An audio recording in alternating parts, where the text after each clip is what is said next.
জায়গায় পৌঁছে গেছে, কয়লা চোর হাবিজাবি তো অনেক কিছুই চোর শুনেছিলাম। আজকে একটা স্কুলের ঘটনা আমি আপনাকে বলি। সেখানে শুনলাম যে ছুটি চুরি করা হয়েছে। হ্যাঁ, ছুটি, লিভ। মানে মাস্টারমশাই দিদিমণিরা মাসের পর মাস আসেনি, শুধুমাত্র টাকার বিনিময়ে। হেডমাস্টার সভাপতি টাকার বিনিময়ে তাদেরকে মাসের পর মাস ছুটি দিয়েছে এবং ছাত্রছাত্রীদেরকে প্রকৃত শিক্ষা থেকে বঞ্চিত করেছে। তাই এই রাজনৈতিক দলটার কোনোরকম থাকার অধিকার ভারতবর্ষের বুকে নেই। অবিলম্বে এদের রাজনৈতিক যে তকমা সেটাকে তুলে নেওয়া। দুর্নীতি শুনেছিলাম, ছুটি চুরি, এটা কিভাবে বলছেন? একদম ছুটি চুরি।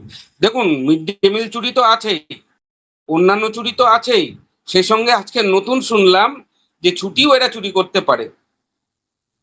অতএব এরা চুরির আরো তাহলে সেক্ষেত্রে এই প্রশ্নটা তো উঠছে যে একটা দুর্নীতিগ্রস্ত দল যারা দীর্ঘ 15 বছর এই পশ্চিমবঙ্গের বুকে রাজত্ব করলো, আমি রাজত্ব শব্দটা কোট আনকোট ব্যবহার করছি এই কারণে, কারণ তারা সরকার চালায়নি, কার্যত তারা রাজ চালিয়েছিল, একেবারে রাজাদের রাজ, যেখানে রাজা প্রজা হিসাবে তারা বিভাজন তৈরি করেছিল, শিক্ষকদের শিক্ষার মানদণ্ড ভেঙে দিয়েছিল, এবং যেখান থেকে দাঁড়িয়ে আজকে বর্তমান সরকারকে বলতে হচ্ছে 15টা বছরে একটা প্রজন্মের গোটা চাকরির সম্ভাবনা শেষ করে দিয়েছে, যেখান থেকে দাঁড়িয়ে বর্তমান সরকারের মুখ্যমন্ত্রীকে বাধ্য হতে হচ্ছে যারা 10 বছর চাকরি করছে তাদেরকে 10 নম্বর করে গ্রেস দিয়ে সরকারি পরীক্ষায় চাকরির ব্যবস্থা করার জন্য।